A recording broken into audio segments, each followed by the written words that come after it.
Hello, my name is Rahul Varma. I'm a playwright and artistic director of DC Dunya Theatre. I want to talk to you about the creating theatre and live theatre in the time of COVID. See, a novelist, a poet, a painter, they can sit in the confine of their room and create their work, but the playwright needs a social structure, needs a community, needs a setup to meet with the community, interact, create, develop, workshop, and finally present it to the public live. Now my play Counter Offense, which was directed by Ariana Bartsono and had a multicultural cast, opened on March the 9th. And by March 10th, I believe it was closed down just after 2 performances. This was a play that brought to the fore some very important struggle of our society. Struggle to end violence against women, pitting against struggle to end racism in the society.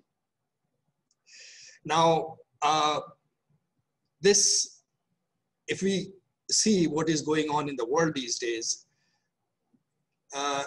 worldwide pandemic of gender violence, escalation of the sexual aggression, sex trafficking, missing and murdered indigenous women, calamities such as Black Lives Matter, epitomized by George Floyd's "I Can't Breathe."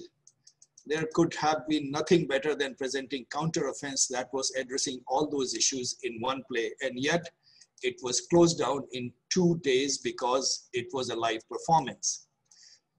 So I need to say this: why should we stop a live performance due to a pandemic? Did we stop due to pandemic of poverty, displacement, war, hunger? Well, more people die of the world hunger than the pandemic has killed. Yet, pandemic has also revealed and exposed many of the very fundamental contradictions of our society. Contradictions such as inequalities, exclusion, and exploitation. So while social distancing and mask and all that care was made a part of our practice, there were frontline workers who were risking their lives for the survival of the rest of us. Nurses, the caregivers, the domestics, the migrants, the displaced, the salespeople, the expelled refugees, the undocumented people, they are working under the fear of their deportation. They didn't stop working for us. And artists, I believe, belong to that category. They belong to that category of essential service, essential worker. Why should they have to stop? If an artist is hit by a censorship, he or she find a way to present his or her work no matter what. It may be underground theater, it may be guerrilla theater, it may be some method by which it can connect with the public. Theater, I believe, is most effective when it is live, when it is subversive, when it challenges the oppressive powers in proximity with people. It is most effective when it is linked to social change and as idea of a social justice. So the idea to transition live theater to a digital theater was never an option. It should never be an option.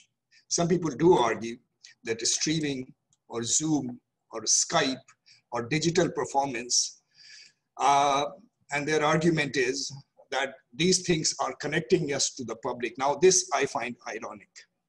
How could you be connecting to the public that you do not see? See, the beauty of the theater is that artist connects with its public when he or she is in the same room, when he or she is breathing the same air as the audience, when feeling the same emotions that the audience. Anything short of it is mimicking the reality that is not really making a big impact. So to me, why is live theater more important? Because the remote connection is never a replacement for the live performance.